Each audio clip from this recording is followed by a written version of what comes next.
வணக்கம் மாணவர்களே, மீண்டும் டான் குவாலிட்டியுடன் உங்கள் கணக்கிட்ட ஆசிரியர் பாலையன். கடந்த வகுப்பில் நாங்கள் உற்பத்திக்குரிய தேர்ச்சி இலக்கம் 7 தொடர்பான தியரி பார்த்துருந்தோம். அதில் தொடர் வகுப்பாக தான் இன்றைய நாள் வகுப்பு. ஆகவே அந்த அடிப்படையில் உற்பத்தி வணிகம் ஒன்றில் காணப்படும் இருப்பு வகைகளினை நாங்கள் 3 கேட்டகரியாக பிரிக்கலாம். ஒரு வணிகம் ஒன்றில் காணப்படும் இருப்பு வகைகள் 3 வகையாக பிரிக்கப்படும். ஒன்று உங்களுக்கு தெரியணும், மூலப்போல் இருப்பு, அடுத்த நடைமுறை வேலை இருப்பு, மற்றது முடிப்போல் இருப்பு.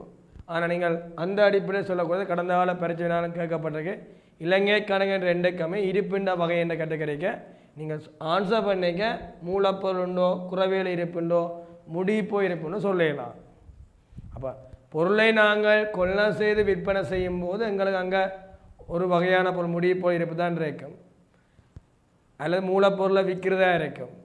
ஆனால் உற்பத்தி செய்து விற்கிற நிறுவனத்துக்கு 3 வகையான இருப்பு இருக்கும். ஒன்று மூலப்போல் இருப்பு, அடுத்த நடைமுறை வேலை இருப்பு, முடிப்போ இருப்பு. நீங்கள் சொல்லேக்க இதைத்தான் சொல்லணும். உற்பத்தி செயல்முறையில் நுகர்வதற்காக காணப்படும் பொருட்கள் மூலப்பொருள். உற்பத்தி செயல்முறையில் நுகர்வதற்காக காணப்படும் பொருட்கள் மூலப்போல் இருப்பு. உற்பத்தி செயல்முறையில் வேலை நடைபெற்று கொண்டிருந்தால் அதை சொல்லுவோம் நடைமுறை வேலை இருப்பு அல்ல குறைவேலை இருப்பு. அடுத்த முடிப்போல் இருப்பு, விற்பனை செய்வதற்காக தயார் நிலையில் உள்ள பொருட்கள் முடிப்போல் இருப்பு. அப்போ திருப்பி சொல்கிறேன், உற்பத்தி செயல்முறையில் நுகர்வதற்காக காணப்பட்ட பொருட்கள் அதை சொல்லுவோம் மூலப்போல் இருப்பு. உற்பத்தி செயல்முறையில் காணப்படுகின்ற பொருட்கள், உற்பத்தி செயல்முறையில் காணப்படுகின்ற பொருட்கள், உற்பத்தி செய்முறையில் காணப்படுகின்ற பொருட்கள் நடைமுறை வேலை இருப்பு. அப்போ மூலப்பொருளை சொல்லுவோம் மெட்டீரியல் ஸ்டாக்குன்னு சொல்லுவோம். நடைமுறை வேலை இருப்பை சொல்லுவோம் ஒர்க் இன் ப்ரோக்ரஸ், என்ன வேலை நடந்து கொண்டு இருக்கிற ஸ்டாக்குன்னு சொல்லுவோம். முடிப்போல் இருப்பை சொல்லுவோம் ஃபினிஷ் குட்ஸ்ன்னு சொல்லுவோம், அதாவது முடிப்பொருளாக இருப்பாக இருக்கிற ஸ்டாக். அப்போ மூலப்போல் இருப்பு, உற்பத்தி செய்முறையில் நுகர்வதற்காக காணப்படும் பொருட்கள், உற்பத்தி செய்முறையில் நுகர்வதற்காக காணப்படுகின்ற பொருட்கள் மூலப்பொருள் இருப்பாகும். உற்பத்தி செயல்முறையில் காணப்படுகின்ற பொருட்கள் நடைமுறை வேலை இருப்பு, அது குறைவேலை இருப்பாகவும். முடிப்போல் இருப்பு, விற்பனை செய்வதற்காக தயார் நிலையில் உள்ள பொருட்கள், அது முடிப்போல் இருப்பாக கொள்ளப்படும். அப்போ நீங்கள் ஆன்சர் பண்ணிக்க ஞாபகம், இது இலங்கை கணக்கீட்டு நியமம் 2க்கு இருப்புக்கள் தொடர்பானது. அப்போ இலங்கை கணக்கீட்டு நியமம் 2க்கு இருப்புக்கள் தொடர்பான விடயம். இலங்கை கணக்கீட்டு நியமம் 2க்கு இருப்புக்கள் தொடர்பான விடைய கேட்டகரிக்கு இது வேறு. அப்போ உற்பத்தி வணிகம் ஒன்றில் காணப்படும் இருப்பு வகைகள் 3 வகைன்னு விளங்கினா சரி. அந்த 3 வகையிலும் கவனத்துக் கொள்ளுங்க. ஒன்று உற்பத்தி செயல்முறையில் நுகர்வுன்னா பயன்படுத்துவதற்கு காணப்படுற பொருட்கள், உற்பத்தி செயல்முறையில் காணப்படுகின்ற பொருட்கள், மற்றது விற்பனை செய்வதற்காக தயார் நிலையில் உள்ள பொருட்கள். புத்துருவாகும் வேலை, குறை வேலை, நடைபெறும் வேலை, முடிவுறா வேலை, ஒர்க் இன் ப்ரோக்ரஸ் என்றால் என்ன? புத்துருவாகும் வேலைன்னு சொல்லலாம், குறை வேலைன்னு சொல்லலாம், அல்லது நடைபெறும் வேலைன்னு சொல்லலாம், அல்லது முடிவுறா வேலைன்னு சொல்லலாம். அப்போ புத்துருவாகும் வேலை, குறை வேலை, நடைபெறும் வேலை, முடிவுறா வேலை மூலப்பொருள் என்ற வகைக்குள்ளோ அல்ல முடிப்போல் என்ற வகைக்குள்ளோ உட்படுத்த முடியாமல் 2க்கும் இடைப்பட்ட நிலையில் காணப்படும் பொருட்களே குறைவேலை எனப்படும். அதாவது வளமையான வியாபார நடவடிக்கையின் போது விற்பனை செய்வதற்கான உற்பத்தி செயல்முறையில் உள்ள பொருட்களே புத்துருவாகும் வேலை ஆகும். அப்போ கவனித்துக் கொள்ளுங்கள், மூலப்பொருள் என்ற வகைக்குள்ளோ முடிப்பொருள் என்ற வகைக்குள்ளோ உட்படுத்தாமல் 2க்கும் இடைப்பட்ட நிலையில். அப்போ தான் ஆடை உற்பத்தி செய்யப்படுறோம்னு சொன்னால் துணியிலிருந்து ஆடையாக நான் வெட்டுறதுக்குரிய அளவெடுத்து வெட்டி இருப்போம். ஆனால் அதை பொருத்தி இன்னும் ஆடையாக மாற்றாமல் இருக்கிற பொருட்கள். அப்போ துணிக்க வராது, முடிப்பொருளுக்கே வராது. அப்போ 2க்கும் இடைப்பட்டு தான் சொல்லுவோம் என்னென்னு புத்துருவாகும் வேலை, அல்ல குறை வேலை, அல்ல நடைபெறும் வேலை, அல்ல முடிவுறா வேலைன்னு சொல்லுவோம். அப்போ மூலப்பொருள் என்ற வகைக்குள்ளோ முடிப்பொருள் என்ற வகைக்குள்ளோ உட்படுத்த முடியாமல் 2க்கும் இடைப்பட்ட நிலையில் காணப்படும் பொருட்களே குறைவேலை எனப்படும். அதாவது வளமையான வியாபார நடவடிக்கையின் போது விற்பனை செய்வதற்கான உற்பத்தி செயல்முறையில் உள்ள பொருட்களே புத்துருவாம் வேலை அல்ல குறைவேலை ஆகும். சரி, நடைபெறும் வேலை இருப்பில் உற்பத்தி மேந்திலை கிரியம் உள்ளடக்கப்பட்டுள்ளது என கருதி உற்பத்தி கிரியத்தில் சீராக்கம் செய்யப்படும். கடந்த 2009ஆம் ஆண்டுக்கு முதல் குறைவேலை சீராக்கம் என்பது புத்துருவாம் வேலை சீராக்கம் என்பது 2 இடத்துல செய்கிறது. ஒன்று முதன்மை கிரியத்தில் வச்சு சீராக்கினாங்க, 2வது மேந்திர செலவு கீழே வச்சு சீராக்கினாங்க உற்பத்தி கிரியத்தில். இப்போ முதன்மை கிரியத்தில் சீராக்கிறது இல்லை. அந்த குறைவேலை சீராக்கம் என்பது உற்பத்தி மேந்தலையும் கருத்து கொண்டு தான் சீராக்கம் செய்ய வேண்டும். ஆகவே நீங்கள் உற்பத்தி மேந்தலை கீழே தான் சீராக்கம் செய்வோம். பழைய பாடத்திட்டம் 2018க்கு முதல் இருக்கிற கடந்த கால பிரச்சனைகள் கூட மூலக்கிரியத்தில் குறைவேலை சீராக்கம் மேற்கொள்ளப்படலாம் மென்ஷன் பண்ணப்பட்டிருக்கு.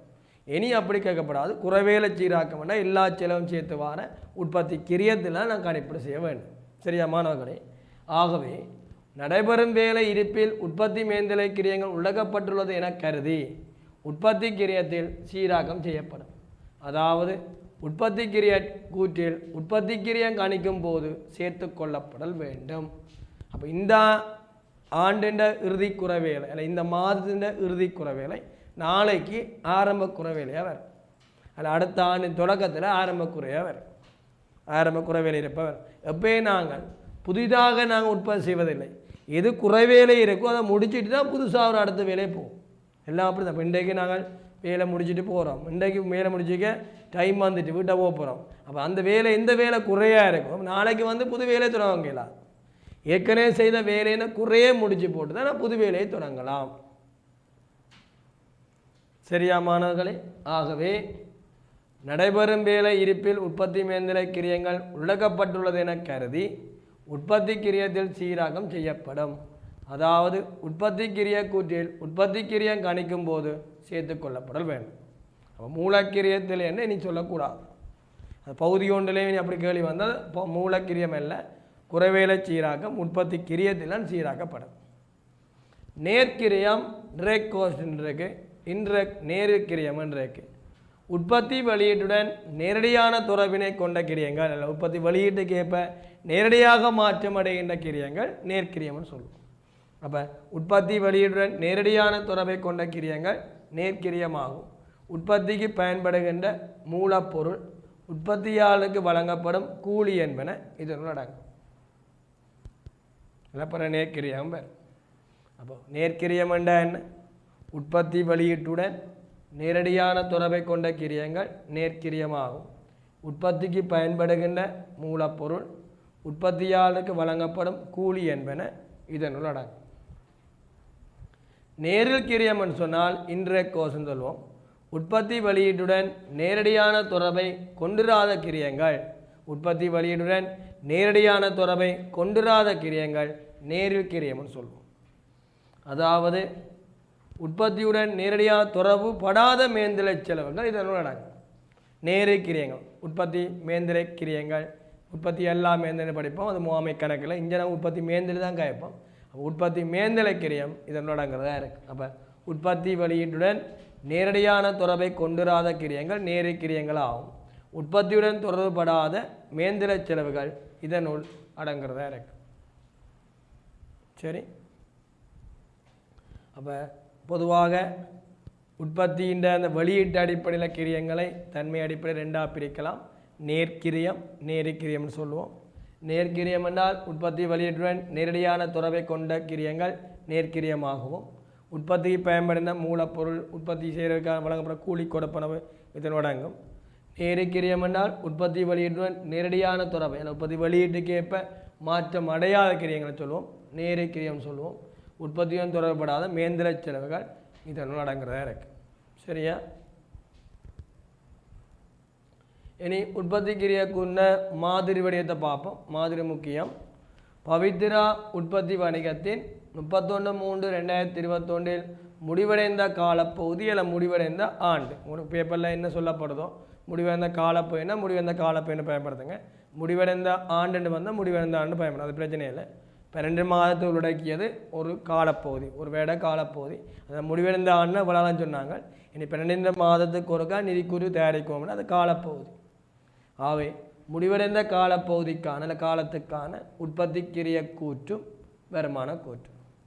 முடிவடைந்த காலத்துக்கான உற்பத்திக்கிரிய கூற்றும் வருமான கூற்றும். விபரம் பெறுமதி பெறுமதி. மூலப்பொருள் மூலப்பொருள் ஆரம்ப இருப்பு. மூலப்பொருள் ஆரம்ப இருப்பு தள்ளி போடுங்க. கொள்வனவு மூலப்பொருள் கொள்வனவை இறக்கும். உச்சிமை கூலி சுங்கத்தீர்வை கட்டணம் ஏற்றிரை கட்டணம்னா கூட்டுவோம். கூட்டி வார தொகையிலிருந்து வெளித்திருமலை கழிப்போம். ஏண்டால் நாங்கள் அங்கே முடிப்போல் நாங்கள் தனி வியாபார முடிக்கான படிக்கைக்கும் இதே விஷயம் தான் அங்கே பார்த்துனாங்க. அங்கே ஆரம்ப முடி போயிருப்போம். முடிப்போல் கொள்ளாம உச்சிமை கூலி இருந்தால் கூட்டுவோம், ஏற்றிரை கட்டணம் இருந்தால் கூட்டுவோம். வெளித்திருமல் முடிப்போல் வெளித்திருமல் இருந்தால் கழிச்சினாங்க. விற்பனைக்கு தயாரான இருப்புங்கிரியம் வந்தது. அதுலேருந்து இறுதி முடி போயிருப்ப கழிச்சோம், விற்பனைக்கிரியம் வந்துச்சு. இங்கே நாங்கள் சொல்ல போகிறோம் மூலப்போல் சம்மந்தமானது. என்ன சம்மந்தமானது? மூலப்போல் சம்மந்தமாக நாங்களாம் உற்ப செய்கிறோம். அப்போ மூலப்பொருள் ஆரம்ப இருப்பு கொள்வனவு உச்சிமை கூலி சுங்கத்தீர்வை கண்ணம் கூட்டி வெளித்திருமலை கழிச்சால் உற்பத்திக்கு தயாரான மூலப்பொருள் கிரியம் பெறும். உற்பத்திக்கு தயாரான மூலப்பொருள் கிரியம் பெறும். அதிலிருந்து மூலப்பொருள் இறுதி இருப்பை கழிச்சோம்னா உற்பத்திக்கு பயன்படுத்தப்பட்ட அல்ல உற்பத்தியினால் நுகரப்பட்ட மூலப்பொருள் கிரியம் பெறப்படுற இருக்கு. உற்பத்திக்கு பயன்படுத்திய மூலப்பொருள் கிரியம் அல்ல நுகரப்பட்ட மூலப்பொருள் கிரியம் பெறப்படுறதா இருக்கு. சரியா மாணவர்களே? அப்போ மூலப்பொருள் ஆரம்ப இருப்போட கொள்வனவு உச்சிமை கூலி சுங்கை தீர்வை கட்டணம் கூட்டி வெளித்திருமல் கழிச்சால் உற்பத்திக்கு தயாரான மூலப்பொருள் கிரியம் பெறும். அதிலேருந்து மூலப்பொருள் இறுதி இருப்பை கழிச்சால் உற்பத்திக்கு பயன்படுத்திய மூலப்பொருள் கிரியம் பெறும். இதைத்தான் சொல்லுவோம் நுகரப்பட்ட மூலப்பொருள் கிரியம் அல்ல நேர்பொருள் கிரியம்னு சொல்லுவோம். நுகரப்பட்ட மூலப்பொருள் கிரியம் சொல்லுவோம் அல்ல நேர்பொருள் கிரியம்னு சொல்லுவோம். நேர்ச்செலவில் நேர் உழைப்பு கிரியம் பெறும், தனி உரிமை கட்டணம் பெறும், வடிவமைப்புக்கான கிரியம் பெறும், நேர் ஏனைய கிரியம் பெறும். நேர்ச்செலவுக்கு நேர் உழைப்பு கிரியம் பெறும், தனி உரிமை கட்டணம் பெறும், வடிவமைப்புக்கான கிரியம் பெறும், நேர் ஏனைய கிரியம் பெறும். அவரதையும் கூறினால் மூலக்கிரியம் அல்ல முதன்மை கிரியம் பெறும். அப்போ நுகரப்பட்ட பயன்படுத்தப்பட்ட மூலப்பொருள் கிரியத்தோட நேர்ச்செலவை கூட்டி வாரது மூலக்கிரியம் அல்ல முதன்மை கிரியம் பெறப்படும். இதோட உற்பத்தி மேந்தலை கிரியம் தொழிற்சாலை மேந்தலை கிரியத்தை கூட்டணும். தொழிற்சாலை மேந்தலை கிரியத்துக்கு தொழிற்சாலை காப்புறுதி, தொழிற்சாலை மின்சாரம், தொழிற்சாலை பராமரிப்பு, தொழிற்சாலை வாடகை, இயந்திர தேய்வு, தொழிற்சாலை கட தேய்வு. இயந்திரம் என்று வாரது பெரும்பாலும் தொழிற்சாலை உபகரணம், தொழிற்சாலை இயந்திரம் என்று வாரது பொதுவாக உற்பத்தி மேந்தலை கிரியத்துக்காக காட்டுவோம். தொழிற்சாலை மேந்தலை கிரியதான் காட்டுவோம். சரி, அப்போ கூட்டினம் என்றால் வாரத்தொகையோட நடைபெறும் வேலை இருப்பு. நடைபெறும் வேலை இருப்பு என்பது குறைவேலை இருப்பு. நடைபெறும் வேலை இருப்பு என்பது குறைவேலை இருப்பு. அப்போ குறைவேலை இருப்பில் ஆரம்பம் கூட்டப்படும், இறுதி கழிக்கப்படும். சில ஆசிரியர்கள் இப்படி போடுவோம். என்னென்னு சொன்னால் குறைவேலை ஆரம்ப குறைவேலை இருப்பை கூட்டி இறுதி குறைவேலை இருப்பை கழித்தால் உற்பத்தி கிரியம் பெறும். உற்பத்தி கிரியம் வருமான கூற்றுக்கு மாற்றி என்று வரும். மொத்த உற்பத்தி கிரியம் வருமான கூற்றுக்கு மாற்றி என்று வரும். சரி, அப்போ திருப்பி சொல்கிறேன். மாதிரி தெரிஞ்சதான் கணக்கு போகலாம். அடுத்த கணக்கு போக போகிறோம்.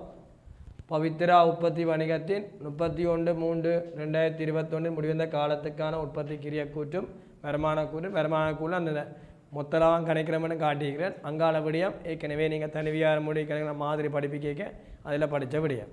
சரியானே? அப்போ மூலப்பொருள் ஆரம்ப இருப்பு கொள்வனவு உச்சிமை கூலி சுங்கத்தீர்வை கட்டணம் அது வந்து வெளித்திருமலை கழிச்சிங்கன்னா உற்பத்திக்கு தயாரான மூலப்பொருள் கிரியம் பெறும். அதிலிருந்து நாங்கள் மூலப்பொருள் இறுதி இருப்பை கழிச்சோம் என்றால் மூலப்பொருள் இறுதி இருப்பை கழிச்சோம் என்றால் மூலப்பொருள் இறுதி இருப்பை கழிச்சோம் என்றால் உற்பத்திக்கு பயன்படுத்திய மூலப்பொருள் கிரியம் பெறும். சரி, உற்பத்திக்கு பயன்படுத்திய மூலப்பொருள் கிரியம் பெறும். அந்த உற்பத்தி பயன்படுத்தப்பட்ட மூலப்பொருள் கிரியத்தோட நேர்ச்செலவுகள். நேர்ச்செலவில் வாரது நேர் உழைப்பு கிரியம், தனி உரிமை கட்டணம், வடிவமைப்புக்கான கிரியம் நேர் ஏனைய கிரியம் கூடால் மூலக்கிரியம் முதன்மை கிரியம் வரும்.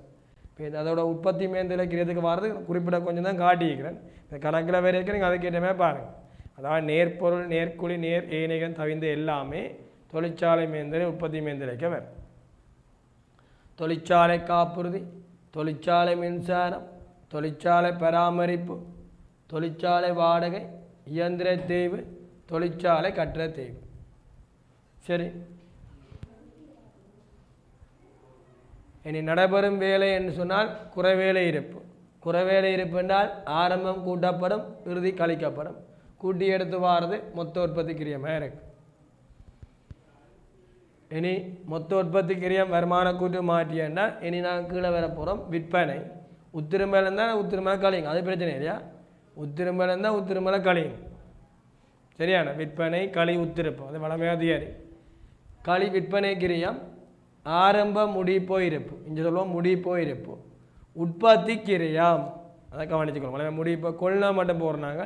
இங்கே உற்பத்தி கிரியம் அதோட முடிப்போல் சிலது நான் கொள்ள சேவிக்கலாம். உதாரணமாக சொன்னால் நாங்கள் பாதணிகளை உற்பத்தி செய்து விற்கிற நிறுவனம்னு சொன்னால் பாதணி விற்கியே நான் சில பெண்களுக்கான என்ன கேன்பேக்கையும் வச்சு விற்கலாம். என்ன பெண்கள் சம்மந்தமான வேறு பொருட்கள் அதை நான் உற்பத்தி செய்யலை. அதை நான் என்ன சொல்லுவோம், வாங்கி தான் விற்பனை செய்வோம். அப்போ எல்லாத்துக்கும் நிறுவனத்தை தான் கணக்கு செய்ய போகிறோம். அப்போ உற்பத்தி கிரியை கூட்டு நாங்கள் செய்து பாதணி உற்பத்தி செய்யணும். கேன்பேக் நாங்கள் உற்பத்தி செய்யணும், அது நாங்கள் வாங்கி விற்க போகிறோம். சரியா மாணவர்கள்? அப்போ ஆகி யோசிக்காங்க மேந்து பொதுவாக நான் ஒரே பொருள்னு சொன்னால் அங்கே முடிப்பை கொள்ள தேவையில்லை. முடிப்போல் ஆரம்பிப்பட உற்பத்தி கிரியம் கூட்டி வாரது விற்பனைக்கு தயாரான இருப்பின் கிரியம் பெறும். அதுலேருந்து இறுதி முடிப்பை இருப்பை கழிச்சோம் என்றால் விற்பனை கிரியம் பெறும் இந்த தொகை. இனி விற்பனையிலேருந்து உத்திரமை கழிச்சு வந்த தொகையிலேருந்து இந்த விற்பனை கிரியத்தை கழிச்சிங்கன்னால் மொத்த லாபம் பெறப்படும். மொத்த லாபம் பெறப்படும். அன்பான மாணவர்களே, இந்த பொருட்களை நாங்கள் உற்பத்தி செய்து விற்பனை செய்கிறதும் இருக்குது, பொருட்களை நாங்கள் உற்பத்தி செய்து விற்பனை செய்கிறதும் இருக்குது. அப்போ ஆரம்ப முடிப்பு இருப்போட உற்பத்தி கிரியம் கூட்டப்பட்டு கொள்வனவும் கூட்டப்பட்டு விற்பனைக்கு தயாரான இருப்பின் கிரியம் பெறப்படும். அதிலிருந்து இறுதி முடிப்பு இருப்பை கழிச்சோம் என்றால் மொத்த லாபம் பெறப்படுறதா இருக்குது. சரி, இதுதான் அந்த மாதிரி வடிவம். இதுக்கெல்லாம் மொத்த லாபத்துக்கெல்லாம் என்ன தெரியும் தான் என்ன வடிவம் ஏற்கனவே பார்த்துனாங்க. ஏனைய வருமானம். ஏனைய வருமானத்துக்கு என்ன வரும்? கூட்டி ஏனைய வருமானத்துக்கு என்ன வரும்? பெற்ற களி வரும், சில்லறை வருமானம் வரும், பெற்ற களி வரும், சில்லறை வருமானம் வரும், ஏனைய வருமானம் வரும். சரியா? பெற்ற கழிவு, சில்லறை வருமானம், பிற ஏனைய வருமானம், ஆதனம் பொறிவன அகற்றல் லாபம் வரும், முதலீட்டு வருமானம் வரும், நிலையான வைப்பு வட்டி வருமானம் வரும். இதெல்லாம் ஏனைய வருமானத்துக்கு வரும். சரியானே? பேருந்து களி செலவுக்கு விநியோக கிரியம் தெரியும். விநியோகத்துக்கு என்ன வரும்? மோட்டார் வாகனத்தை வரும், விளம்பரம் வரும், மோட்டார் வாகனத்தை விளம்பரம் வரும், அறவிட முடியா கடன் வரும், மற்றது விற்பனையாளர் சம்பந்தமான சம்பளம் வரும், கொடுத்த வழி வரும். இதில் விநியோகிக்கிறதுக்கு வரும். நிர்வாக செலவுக்கு என்ன வரும்? சம்பளம் வரும், ஊதிய சம்பளம் வரும், இபிஎஃப் இடிஎஃப் படிப்பிச்சினார். மற்றது கட்டட தேய் வரும், மற்றது தளபாட தேய் வரும், கணக்காய் கட்டணம் வரும், மின்சார கட்டணம், தொலைபேசி கட்டணம் எல்லாம் வரும். விளம்பரம் விநியோகிக்கிறதே போயிடுமா. அடுத்தது ஏனைய செலவுக்க தீயழிவு நட்டம், நன்கொடைகள். என்ன? தீயழிவு நட்டம், நன்கொடைகள். மற்றது இருப்பு குறை நட்டம். இப்போ கிரியம் 1000 தேரக்கூடிய நிகர பெறுமதி 800 அந்த 200 இருப்பு குறை நட்டம். சொல்ல விளங்கானது, அதை கவனித்து கொள்ளுங்க. அடுத்தது நிதி கிரியத்துக்கு வங்கி கடன் வட்டி, வங்கி கட்டணம், வங்கி மேலதிக பற்று வட்டி. அப்போ வங்கி கடன் வட்டி, வங்கி கட்டணம், வங்கி மேலதிக பற்று வட்டி, இந்த விடயங்கள் இதுக்கு மாறுதான் இருக்குது. இப்போ இந்த அதுக்குள்ள தேறிய லாபம் மூலதன கணக்கு மாற்றிய பங்குடைமை என்றால் அதுக்குள்ள பயிர் விடயம் வரும். ஒரு பெரிய கேள்வி வராதுன்னு சொல்கிறேன் நான் உங்களுக்கு, நீ கவனித்து கொண்டீங்கன்னா சரி. சரியா? அப்போ பங்குடைமை என்றால் அந்த தேறிய லாபத்தை பங்காட பிரிக்கணும். தனி வியாபாரம் என்றால் தேறிய லாபம் முழுக்களும் யாரை போய் சேரும்? அந்த தனி வியாபாரிக்கே போய் சேரும். சரியா மாணவர்களே? ரைட். இனி அங்கால உற்பத்தி கிரியத்தினை வருமான கூற்றுக்கு மாற்றுவதற்கான நாட்குறிப்பேட்டு பதிவு. உற்பத்தி கிரியத்தினை வருமான கூற்றுக்கு மாற்றுவதற்கான நாட்குறிப்பேட்டு பதிவு. அப்போ உற்பத்தி கிரியத்தினை வருமான கூற்றுக்கு மாற்றுவதற்கான நாட்குறிப்பேட்டு பதிவு என்றால் ஞாபகம் வச்சுக்கொள்ளுங்க, உற்பத்தி கிரியங்கள் வரவு பக்கம் இருக்கும். அப்போ இல்லாமக்க உற்பத்தி கணக்கு செலவு இங்கே டபுள் என்ட்ரி எழுதிக்க கூற்றுன்னு சொல்ல மாட்டோம், கணக்குன்னா பாவிக்கணும். லாப நட்ட கணக்கு வரவு, உற்பத்தி கணக்கு செலவுண்டு வேறு. லாப நட்ட கணக்கு வரவு, உற்பத்தி கணக்கு செலவுண்டு வேறு. லாப நட்ட கணக்கு வரவு, உற்பத்தி கணக்கு செலவுண்டு வரும். லாப நட்ட கணக்கில் வர வைப்போம், உற்பத்தி கணக்கில் செலவு வைப்போம். லாப நட்ட கணக்கு வரவு, உற்பத்தி கணக்கு செலவுண்டு வரும். அப்போ உற்பத்தி கிரியத்தினை வருமான கூற்றுக்கு மாற்றுவதற்கான நாட்குறிப்பேட்டு பதிவு குறிப்பெடுத்துக் கொள்ளுங்கள். லாப நட்ட கணக்கு வரவு, அதான் லாப கணக்கு வரவுன்னா சொன்னமே உற்பத்தி கிரியத்தை நாங்கள் ஆரம்ப முடிப்போ இருப்போட கூட்டுவோம்னு சொன்னேன், அந்த கூட்டுற விடியம் சரியா. அப்போ அந்த ஆரம்ப முடிப்போ இருப்போட கூட்டி நாங்கள் வார அந்த கூட்டுற விடியம் உற்பத்தி கிரியத்தினை வருமான கூற்றுக்கு மாற்றுவதற்கான நாட்குறிப்பேட்டு பதிவு சரியா. அடுத்தது டபுள் என்ட்ரி லாப நட்ட கணக்கு வரவு, உற்பத்தி கணக்கு செலவு. ஏன் உற்பத்தி கணக்கு செலவுண்டா இப்போ நான் கூற்று வடிவில் கணக்கு செய்தாலும் கிரியங்கள் எந்த பக்கம் மீதி வரா பக்கம், செலவினங்கள் எந்த பக்கம் மீதி வரா பக்கம். அப்போ அது இல்லாமல் எங்கே வைக்கணும், செலவுக்கு மூடும் பதிவு உற்பத்திக்கு அந்த கணக்கில் செலவு வைக்கணும். இப்போ வாடகை என்றால் வாடகை வரவு காசு கணக்கு செலவுன்னு பதிஞ்சிருப்பீங்க. வாடகை கணக்கு வரவு காசு கணக்கு செலவு என்றால் வாடகை வரவில் வச்சுருங்க, அதை மூடி மாற்றணும்ல வருமான கூற்றுக்கு. இப்போ சொல்லி தந்துனால இல்லை கடந்த வகுப்பு வாடகை கணக்கு இல்லாமல் குறித்த வாடகை கணக்கு செலவு வச்சு போட்டு லாபன்ற கணக்கில் வர வைப்போம். அதைத்தான் நான் இங்கேயும் சொல்கிறேன். அதை மாணவர்களே லாப நட்ட கணக்கு வரவு, உற்பத்தி கணக்கு செலவுண்டு வேறு. சரி, இனி பயிற்சி வினாக செல்வோம். முதல் கிரியங்களை வகைப்படுத்துவது தொடர்பாக பகுதி 1 வரும். இது பகுதி 1 கேட்ட மாதிரி பார்ப்போம். அதன் பின்னர் பகுதி 2 வார கேள்வியை பார்ப்போம் சரியா. நிறைய கேள்விகள் செய்யலாம் அவங்களுக்கு தெரியும். ஸோ மேலே டிவியினூடாக கற்பிக்கும் போது பிள்ளைகளுக்கு சந்தோஷமாகவும் குறிப்பிட்ட டைம் தான் பார்க்கணும். கூடுதலாக பார்த்து கூட பயிற்சி செய்தால் மேலே பயிற்சிகள் தேவையானாக்கள் என்ன கேளுங்க, நான் என்னுடைய டியூட்டை உங்களுக்கு அனுப்பிக்கொள்கிறேன். இதில் நான் கேள்வியும் விடயமாக எண்டளவு போட்டுருவேன். இதுக்குரிய பிடிஎஃப் தயாரிக்கிற விடயங்களும் இருக்கல்ல, ஆகவே அதுக்குரிய கேள்வியும் விடயமாக தொகுத்திருப்பேன். தேவையானாக்கள் தொடர்பு கொள்ளுங்க. மேலேயமாக பயிற்சி நீங்கள் செய்து பார்க்கணும், வீட்டில் இருந்து நான் பார்க்க போகிறோம் சார் அனுப்புவீங்களான்னு கேட்டால் நான் டியூட்டை அனுப்பிக்கொள்கிறேன் சரியான.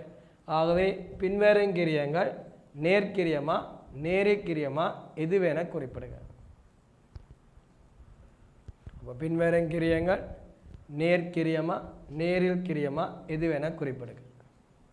பான் உற்பத்தியாளர் கூலி, பான் உற்பத்தி செய்வதற்கு கேட்ட கேள்வி விளங்கணும், குறிப்பெடுத்துக் கொள்ளுங்க. பான் உற்பத்தியாளர் கூலி,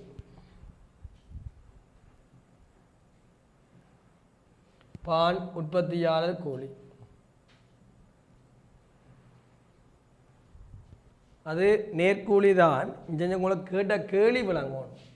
உற்பத்தி வெளியீட்டின் தன்மைக்கேற்ப மாற்றமடைந்தால் அது நேர்கிரியம். உற்பத்தி வெளியீட்டின் தன்மைக்கேற்ப மாற்றமடையா இருந்தால் அது நேர்கிரியம்னு சொல்லுவோம். உற்பத்தி வெளியீட்டு தன்மைக்கேற்ப மாற்றமடைந்தால் அது நேர்கிரியம் வேண்டும். உற்பத்தி வெளியீட்டின் தன்மைக்கேற்ப மாற்றம் அடையாட்டி அது நேர்கிரியம்னு சொல்லுவோம் சரியா.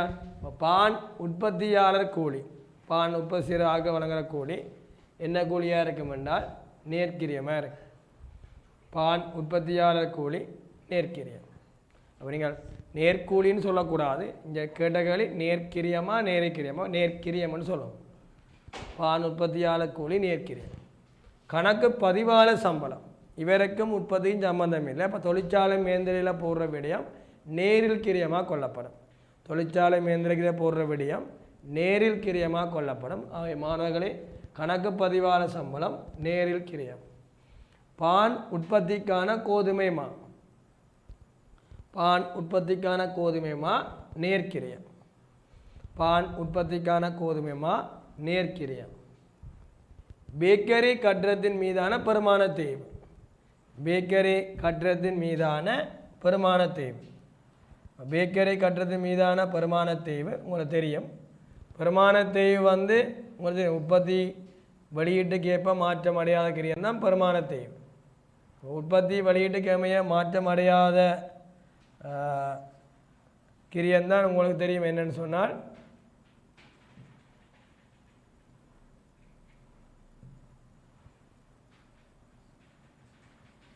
அப்போ பேக்கரி கட்டுறது மீதான பெருமான தேவை நேரிக்கிரியம். அது வெளியீட்டுக்கு ஏற்ப மாற்றம் அடையாது.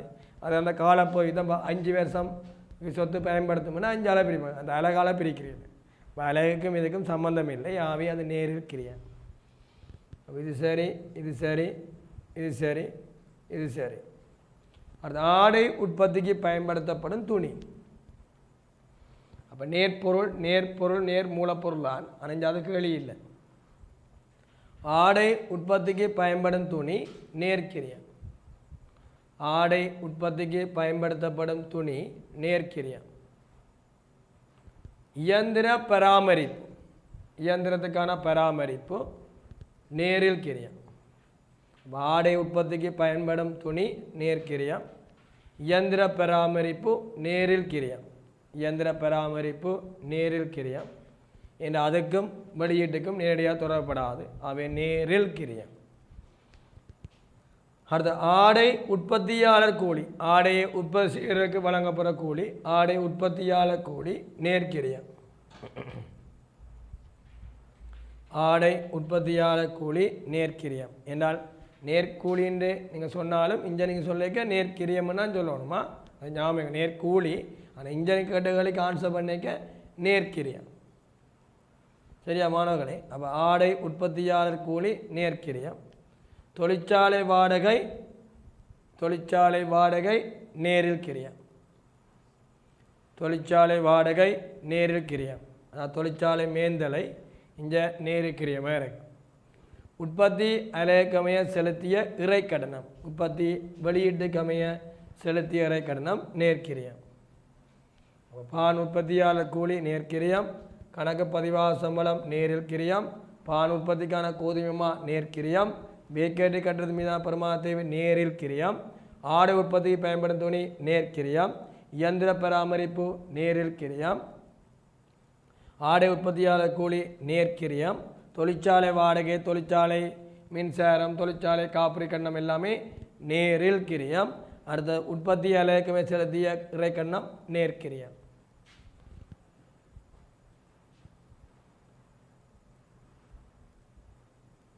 சரி, அப்போ அதில் 9 விடயம் பார்த்துருந்தோம். ரைட், இனி 2 அங்கேயே போகிறோம். கேளிய வாசிங்க, குறிப்பெடுத்துக் கொள்ளுங்கள்.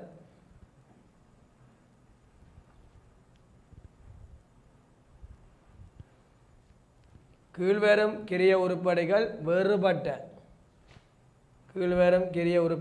வேறுபட்ட உற்பத்தி நிறுவனத்துடன் தொடர்புடையதாகும். அவற்றை நேர்பொருள் கிரியம், நேர்கூலி கிரியம், தொழிற்சாலை மேந்தலை கிரியம் என வகைப்படுத்துக.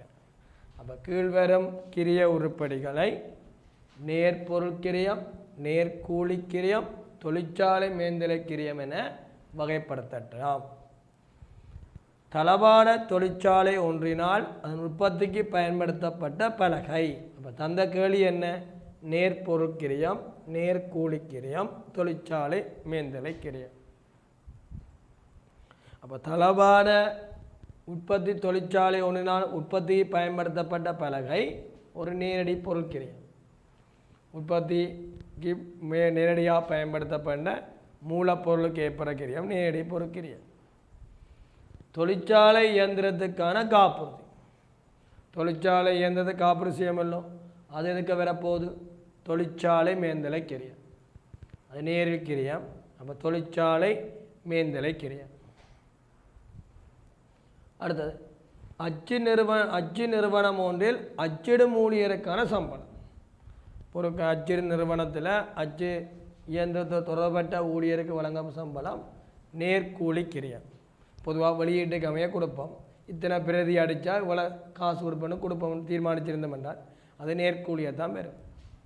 அச்சு நிறுவனம்னா பிரதி தானே, அடிக்கிற புத்தகமாக இருக்கலாம், பேப்பராக இருக்கலாம், கையேடாக இருக்கலாம். சப்பாத்து தயாரிப்புக்காக பயன்படுத்தப்பட்ட தோல். அது ஒரு மூலப்பொருள். அப்போ இங்கே கேட்டது நேர்பொருள். அப்போ நேர்பொருள் கிரியம், நேர்பொருள் கிரியம்.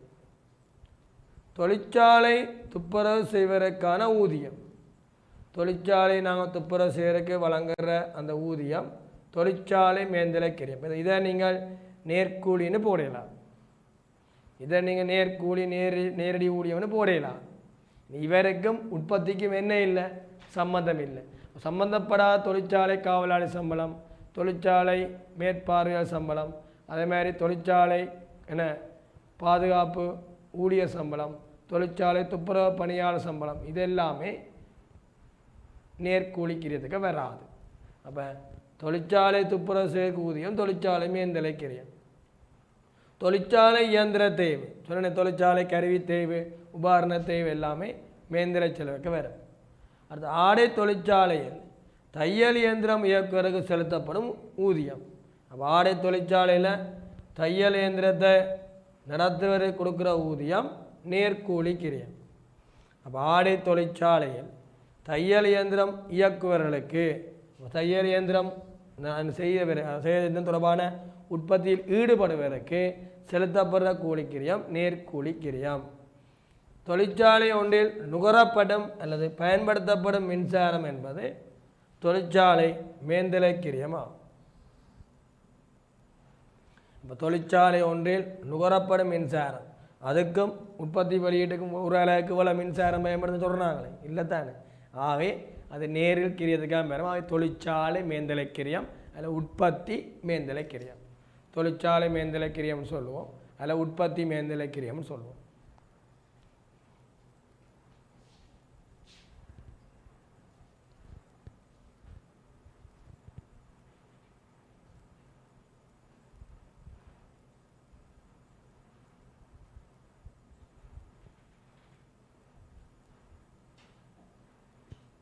ரைட், மூன்றாங்களையே பாருங்க, மூன்றாங்களையே பாருங்க.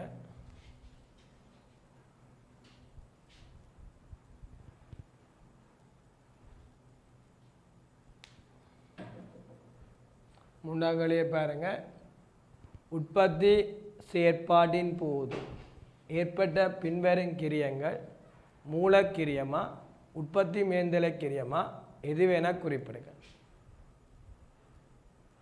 சரி, உற்பத்தி செயற்பாட்டின் போது ஏற்பட்ட பின்வரும் கிரியங்களை மூலக்கிரியத்தின் கேட்டகரிக்கு சேர்க்க போகிறீங்களா அதில் உற்பத்தி மேந்தலை கிரியமா எது வேணால் குறிப்பிடுங்க. எந்த கேட்டகரிக்கு சேர்க்க போகிறீங்க? உற்பத்தியில் ஈடுபடும் ஊழியருக்கு வெளியீடுகளின் அடிப்படையில் செலுத்திய கூலி. உற்பத்தி கொஞ்சம் கேட்டகரி மூலக்கிரியமா உற்பத்தி மேந்தலை கிரியமா. அப்போ உற்பத்தி கிரியத்தில் அடங்குகிற கிரிய கூறுகள் ரெண்டு கேட்டகரியாக படிச்சினாங்க, ரெண்டு கிரியங்களை வகைப்படுத்தலாம்னு படிச்சினாங்க. ஒன்று மூலக்கிரியம், இந்த மூலக்கிரிய முதன்மை கிரியத்துக்கே மூன்று கிரியம் வரும். நேர்பொருள் கிரியம் வரும், நேர் உழைப்பு கிரியம் வரும், நேர் ஏனைய கிரியம் வரும். சரி, உற்பத்தி மேந்தலை கிரியத்துக்கு மூன்று வகைப்படுத்தினாங்க. ஒன்று நேரில் பொருள் கிரியம் பார்த்தினாங்க, நேரில் கூலி கிரியம் பார்த்தினாங்க, நேரில் ஏனைய கிரியம் பார்த்தினாங்க. அப்போ மூன்று நேரில் பொருள், நேரில் கூலி, நேரில் ஏனைய கிரியம் பார்த்தோம். உற்பத்தி மேந்தலை கிரியத்துக்கு பார்த்தோம். மூலக்கிரியத்துக்கு மூன்று கிரியம் பார்த்தோம். நேர்பொருள், நேர்கூலி, நேர் ஏனைய கிரியம் மூலக்கிரியத்துக்கு வரும். நேரில் பொருள், நேரில் கூலி, நேரில் ஏனைய கிரியம் தொழிற்சாலை மேந்தலை அல்ல உற்பத்தி மேந்தலை கிரியத்துக்கு வரும். உற்பத்தி செயற்பாட்டின் போது ஏற்பட்ட பின்வரும் கிரியங்கள் மூலக்கிரியமா உற்பத்தி மேந்தலை கிரியமா எது வேணா குறிப்பிடுங்க. உற்பத்தியில் ஈடுபடும் ஊழியருக்கு வெளியீடு அடிப்படையில் செலுத்திய கூலி முதல் என்ன கூலி நடக்கும்? நேர்கூலியா நேரில் கூலியா? நேர்கூலி என்றால் வெளியீடு அடிப்படையில் செலுத்துகிறோம். ஆகவே நேர்கூலி. நேர்கூலி எங்கே வரும்? நேர்கூலி எங்கே வரும்? இப்போ சொன்னனே, நேர்பொருள், நேர்கூலி, நேரேனைய கிரியம், இது மூன்றையும் கூடினா மூலக்கிரியம். ஆகவே மூலக்கிரியம். கம்பெனியின் கணக்காளருக்கான சம்பளம். கம்பெனியின் கணக்காளர் இருக்கிறானே அவருக்கு நான் சம்பளம் கொடுத்தோம் என்றால் அது உற்பத்தி மேந்தலை கிரியம். உற்பத்தி மேந்தலை கிரியம். சரி, அடுத்தது தொழிற்சாலை வாடகையும் வரியும். ஏன்னா அந்த கணக்காளர் சம்பளம் நேரில் கூலிக்க போவேன். அப்போ நேரில் கூலிக்க போகிறேன்னா இங்கே, நேரில் கூலிக்க போகிறேன்னா இங்கே தொழிற்சாலை மேந்தலை. அப்போ தொழிற்சாலை மேந்தலை கிரியம். அப்படி யோசிக்குவா. தொழிற்சாலை வாடகையும் வரியும் நேரில் ஏனே கிரியம். நேரில் ஏனே கிரியம். உற்பத்தியோடு நேரே தொடரப்படாது. வாடகையும் வரிக்கும் உற்பத்தியும் சம்பந்தம் இல்லை. அப்போ நேரில் ஏனே கிரியம். நேரில் எங்கே இருக்கும்? உற்பத்தி மேந்தலை. அவை உற்பத்தி மேந்தலை கிரியம். இயந்திர தேய்வு. அதனால இயந்திர தேய்வுக்கும் உற்பத்தியாளருக்கும் சம்பந்தம் இல்லை. அப்போ இயந்திர தேய்வு என்ன? நேரில் ஏனே கிரியம். நேரில் ஏனே கிரியம் என்னபடியால் உற்பத்தி மேந்தலை கிரியம். இயந்திர தேய்வு நேரில் கிரியம் என்னபடியால், நேரில் ஏனே கிரியம் என்னபடியால் உற்பத்தி மேந்தலை கிரியம். மூலப்பொருட்களை கொள்ளை செய்யும் போது ஏற்பட்ட உச்சிமை கூலி. அப்போ மூலப்பொருட்களை கொள்ளை செய்யும் போது ஏற்பட்ட உச்சிமை கூலி. உச்சிமை கூலி என்ன செய்யறீங்க? உச்சிமை கூலி என்ன செய்யறீங்க? நேர்பொருள் கிரியத்துக்கு வாரது என்ன? மூலப்பொருள் ஆரம்பிப்பட கொள்ளனோட உச்சிமை கூலி கூடுனாங்க. என்ன ஒரு பொருள் ஒன்றை இறக்குறதுக்கு அவருக்கு 5 ரூபா கூலி கொடுக்குற மாட்டேன். அது எல்லாம் கேட்டு மாறும். உச்சிமை கூலி அப்படித்தான். ஆகவே அந்த கிரியம் நேர்பொருள் கிரியத்துக்கு வரும். அப்போ நேர்பொருள் கிரியத்துக்கு பார்ப்போம். உச்சிமை கூலி என்ன? கூலி நேர்கூலிக்கு எடுக்கக்கூடாது. மூலப்பொருள் சம்மந்தம் வந்து மூலப்பொருட்களை கொள்ளை செய்யும் போது மூலப்பொருளாக மெயினான கிரியம். அதோட நான் கிரியம் கூட்டுறமே ஒழிய மூலப்பொருள் சம்மந்தமான கிரியம். அவை மூலக்கிரியம். மூலக்கிரியத்துக்கு இன்னொரு பேர் முதன்மை கிரியம், முதற்கிரியமா, பிரைம் காஸ்ட். முதன்மை கிரியம், முதற்கிரியம். தொழிற்சாலை மின்சாரம் தெரியும். தொழிற்சாலை மின்சாரம் உற்பத்தி மேந்தலை கிரியம். தொழிற்சாலை கட்டட காப்புறுதி உற்பத்தி மேந்தலை கிரியம். தொழிற்சாலை மின்சாரம் அலையக்கேற்றமே மாறாது. அப்போ நேரில் ஏனைய கிரியம் என்றால் உற்பத்தி மேந்தலை கிரியம். அப்போ தொழிற்சாலை கட்டுறதுக்கான காப்புறுதியும் உற்பத்தியோடு என்ன செய்யாது? உற்பத்தியோடு நேரடியாக என்ன செய்யாது? தொடரப்படாதானே. உற்பத்தி வெளியீட்டுக்கு ஏற்ற காப்புறுதி நாங்கள் இல்லைத்தானே. ஆகவே நேரில் ஏனைய கிரியம் அவை உற்பத்தி மேந்தலை கிரியம். பயன்படுத்திய துணிக்கான கிரியம். பயன்படுத்திய துணிக்கான கிரியம் மூலக்கிரியமாக இருக்கும். நேர்பொருளாக இருக்கும். அவை மூலக்கிரியமாக இருக்கும். பயன்படுத்திய துணிக்கான கிரியம் மூலக்கிரியமாக இருக்கு. பயன்படுத்திய துணிக்கான கிரியம் மூலக்கிரியமாக இருக்கு. அப்போ முதலாவதுக்கு மூலக்கிரியம், ரெண்டாவது கம்பெனி கணக்காக சம்பளம் உற்பத்தி மேந்தலை கிரியம், தொழிற்சாலை வாடகையும் வரியும் உற்பத்தி மேந்தலை கிரியம், இயந்திர தேய்வு உற்பத்தி மேந்தலை கிரியம், மூலப்பொருளை கொள்ளை செய்யும் ஏற்படும் உச்சிமை கூலி மூலக்கிரியம், தொழிற்சாலை மின்சாரம் உற்பத்தி மேந்தலை கிரியம், தொழிற்சாலை கட்டட காப்புறுதி உற்பத்தி மேந்தலை கிரியம், பயன்படுத்திய துணிக்கான கிரியம் மூலக்கிரியம் என்ற கேட்டகரிக்கு வரும்.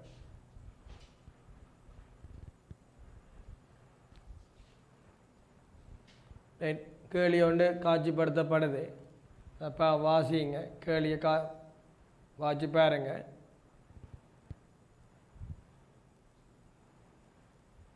கேள்வியை வாசி பாருங்க. இது பகுதி ஒன்றில் வரக்கூடிய கேள்வி.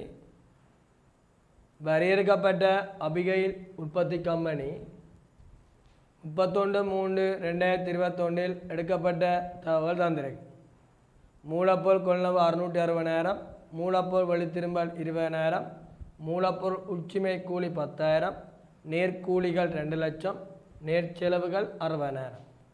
31/3/2020 போன ஆண்டு இறுதி. ஆண்டு பெருசாக இருந்தால் அது இறுதியாக எடுத்துக்கொள்ளுங்க. ஆண்டு சின்னதாக இருந்தால் ஆரம்பம். 20 என்றால் அது 1/4/2020 ஆரம்பமாக இருக்கும். 31/3/21 இறுதியாக இருக்கும். பின்வற்றை கணிக்க பயன்படுத்திய மூலப்பொருள் கிரியம் மற்றும் முதன்மை கிரியம். பயன்படுத்திய மூலப்பொருள் கிரியம் கணிக்க போகிறீங்கன்னா நோட் பண்ணிக்கொள்ளுங்க.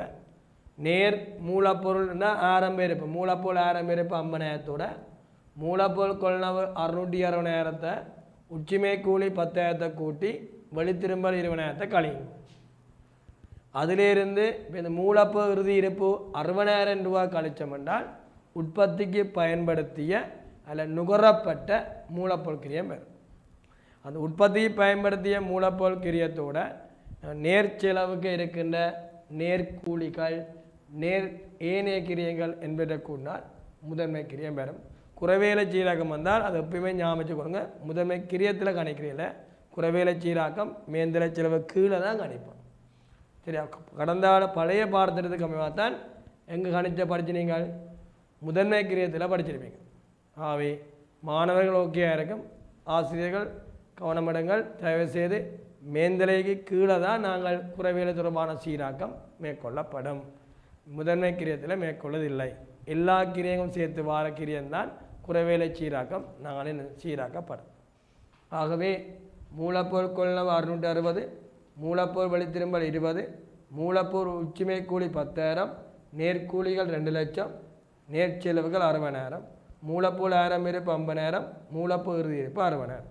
பயன்படுத்திய நுகரப்பட்ட மூலப்பொருள் கிரியம் வேற முதன்மை கிரியம். அப்போ நீங்கள் என்ன செய்ய போறீங்கன்னா மூலப்பொருள் ஆரம்பிப்பு 50,000 கொள்வனவு 660,000 கூட்டி உச்சிமை கூலி 10,000 கூட்டி வழித்திரும்பல் 20,000 கழிச்சு வாரது உற்பத்திக்கு கிடைப்பனவாக உள்ள உற்பத்திக்கு தயார் நிலையில் உள்ள மூலப்பொருள் கிரியம் பெறப்படும். அதிலிருந்து மூலப்பொருள் இறுதி இருப்பு 60,000 கழிச்சிங்கன்றால் உற்பத்திக்கு பயன்படுத்திய மூலப்பொருள் கிரியம் பெறும். உற்பத்தி பயன்படுத்திய மூலப்பொருள் கிரியத்தோட நேர்ச்செலவுகள், அப்போ நேர்ச்செலவுகள் நேர்கூலிகள் கூட்டினால் முதன்மை கிரியம் அல்ல மூலக்கிரியம் பெறப்படுறா இருக்கும். முதன்மை கிரியம் அல்லது மூலக்கிரியம் பெறப்படுறா இருக்கும். இனி ஆன்சரை பார்த்தீங்கன்னா சரி. உற்பத்தி கிரிய கூற்று மூலப்பொருள் ஆரம்ப இருப்பு 50,000 கொள்வனவு 660,000 உச்சிமை கூலி 10,000 கூடினால் 670,000 பெறும்.